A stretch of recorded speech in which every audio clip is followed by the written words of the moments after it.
Hi, I hope you're well today. Today I want to talk to you about the importance of nurturing your well-being and how to do it when you stop drinking and you're learning how to live life sober.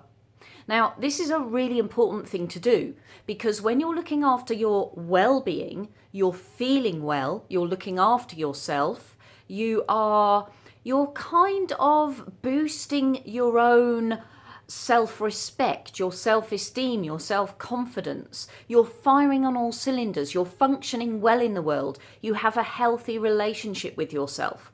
When all these things are in place, it means that you kind of no longer need to reach for alcohol to make you feel better because you're already feeling well. You're already feeling good. And so well-being is a really important thing to look after when you stop drinking, because the better your overall feelings of well-being are, the easier it is for you to stay sober. And so how do we do this? Well, the UK government a little while ago commissioned the Centre for Wellbeing at the New Economics Foundation in the UK to do some research and to produce a report on the strategies that people could use to enhance and improve their overall well-being. And this wasn't about what governments could do. This wasn't about what social policy could do. This wasn't about what local communities and authorities could do to support individuals' well-being. This was really about what an individual person could do for themselves to enhance their own well-being. And what the New Economics Foundation did was they came up with loads of information, but they managed to distill it all down into 5 different strategies or different actions that we can take individually to improve our well-being so that we're functioning at our best. And the first of these strategies is connect. What they've discovered, and in fact what previous research had actually discovered, was that in connecting with other people around us and the community around us, we actually kind of ground ourselves in a healthy way. Social relationships are really important to our overall health and well-being, because when our mental health and emotional well-being is better, what that actually means is we live longer, healthier, happier and more fulfilling lives. And social relationships seem to play a very large part in that. So the advice that they came up with was you need to connect.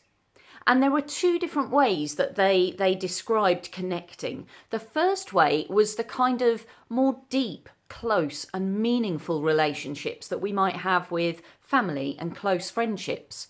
And that these kind of deeper and closer relationships with probably a smaller group of people were really important to our well-being because they help to encourage us, they help to support us, and they give us the kind of meaningful connections that are really important. The other type of social relationship that they highlighted as being important was a kind of broader, more perhaps superficial social relationship with the wider community around us. So being connected with more people, with perhaps a network of people or a community, but on a more superficial level, is equally as important to our well-being, but in a slightly different way. That kind of social relationship apparently gives us more of a sense of familiarity, a connectedness and a groundedness within our communities. It helps us feel like we kind of have a place or a sense of purpose within the larger community around us. And that's really important for our mental health and well-being. So building and enriching these 2 different types of social relationships is something that we want to invest in, because that will enrich our lives and help us to be healthier and happier. So how do we get these enriching social relationships that are going to enhance our overall health and well-being, help us to live longer, healthier, happier and more fulfilling lives? Well, we do it by connecting. We need to take individual responsibility for connecting with the people around us and putting energy and investing time into the kind of close and meaningful relationships around us, like with family and with friends, but also into those wider, more superficial relationships, like maybe with work colleagues at school, at work, with our neighbours, in the local community around us. And there are different ways we can do this. We can join clubs, we can join classes, we can join groups, we can take up hobbies, we can volunteer in our local community, look for volunteering opportunities. The more that we develop the kind of healthy social relationships that are important to our well-being, the better, the more enriched, the healthier and happier our lives will be. If you're interested in finding out more about the importance of connection and the evidence behind these arguments for why these social relationships are so important for our well-being, if you do a search on YouTube for a video called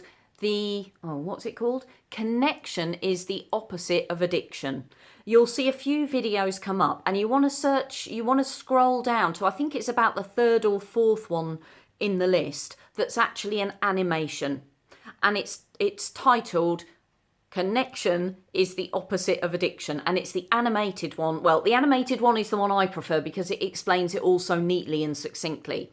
But take a look at Connection is the Opposite of Addiction on YouTube, and that will give you a little bit more information about some of the concepts I'm just introducing you to here today.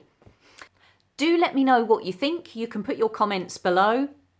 If you want more tips, inspiration, or information on how to enjoy and get the most out of living your life sober, you can subscribe to my channel. I'll look forward to catching up with you very soon, but in the meantime, let's go get sober together.